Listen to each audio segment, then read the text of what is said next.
Hi, I'm Coach Hallis, and this is episode 26 of the Keeping It Real vlog. This is quarter three, week six, and it was a short week for me, but not for the students because we had the wrestling state finals this week. So I had to leave Thursday afternoon and be gone Friday, and that's kind of what I want to talk about in terms of what we accomplished in the class today. We're just kind of in the flow of the project, similar to like these last few weeks here have just been, um, the same attendance struggles that I mentioned before, and then the systemic problems about buses being late and all those sort of things. But it's just really been a flow of the first part of class. Students work on their writing. They look forward to coming into the makerspace, and then we make some progress. One group is a little bit far behind, so I guess I should touch on that. That's been the case. It's the group with the most attendance issues is obviously the farthest behind in their project. The group with the best attendance happens to be the farthest along in their project. So one challenge there is, how do you deal with that? And the basic teacher instinct of, hey, getting the group that's a little far behind to help the group or the group that's ahead help the group that's behind. That works to some extent, but you also want the groups to take full ownership over what they're doing. So, for example, I might have the group that's ahead uh, help the other group attach their two by two pieces to their plywood pieces for their doghouse. I might have them help them do that, but I would never have the group that's ahead just do that for the group that's behind. So you still need students to be there and you need them to take ownership over what they're doing. So there's that to some extent.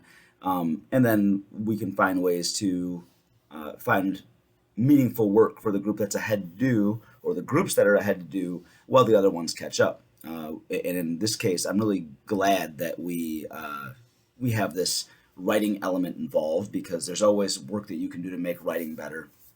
Um, so even when we do get to that point where like a couple of groups are going to be completely done, and then some other groups are still going to be behind and not completely done, there are other opportunities. There are other things we can do. One group is going to need to come up with the QR codes that we're going to have made, and we're going to laser engrave that and create that for the animal shelter so that these articles can be accessed along with their other social media websites. So whatever group is far ahead is probably going to be the ones working on that while the other ones finish their dog houses. So I'm not worried about that, but it's one of those things that you do these things for a long time and you start to take for granted that somebody who's first doing a like physical product that has these issues of some individuals or groups that fall behind.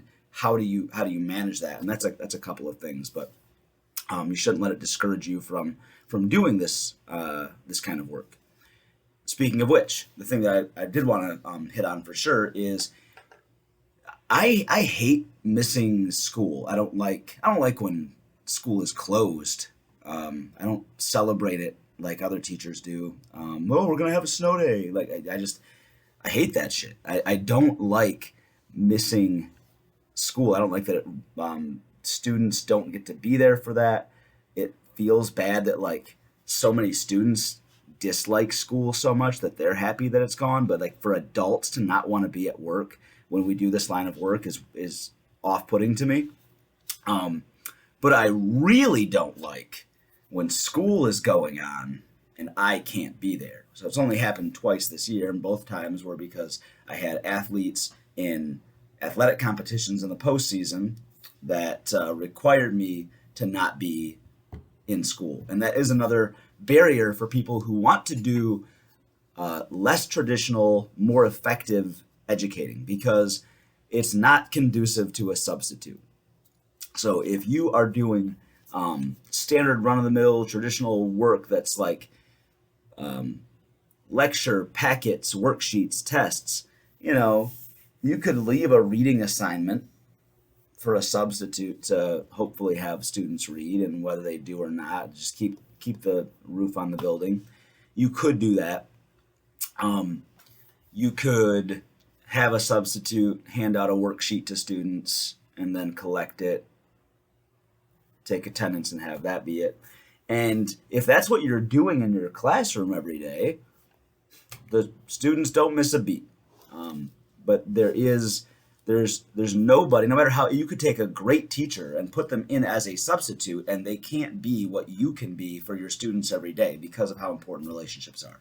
So I hate having to leave my classroom in the hands of a substitute, with no disrespect to the person trying to do that job whatsoever. Um, but it's even harder when they're used to coming in and doing meaningful work and things like that, and now you're not there to guide them in that. Especially like in this case, I'm not going to ask a substitute to take kids down to the makerspace to like work with power tools when I'm not there to supervise them. Um, so there is going to be a drop off, but in my case, most of our groups are at the point where they are now, their base paint is on their plywood, and they're now drawing things and designing things and putting different things on their plywood. And so I brought some of those pieces from the makerspace into the classroom, where students can do some of the drawing while I'm away, and they could focus on getting caught up on some of their journals and their writing components and working on that while I'm gone.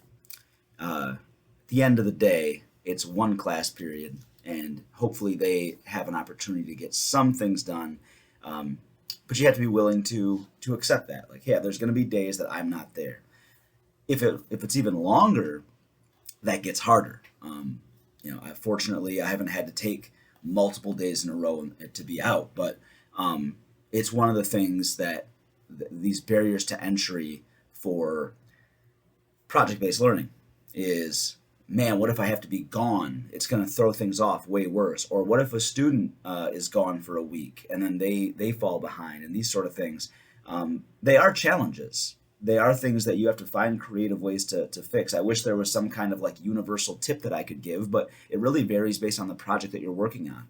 And I would remind people in the project design phase to consider that, in case of emergency, what happens if I have to be gone for a week? What sort of things might they do? Is there research they could do that's going to be relevant to what I'm trying to teach with this project? Is there a component of this project that they could lean into when if I'm not able to be there, versus some of the parts that are going to be more hands-on for me as a project manager? So those are just some things to think about when you are designing projects, and don't let it stop you from going into deeper learning practices or having a physical product involved. That's where we are as of week 6 in quarter 3.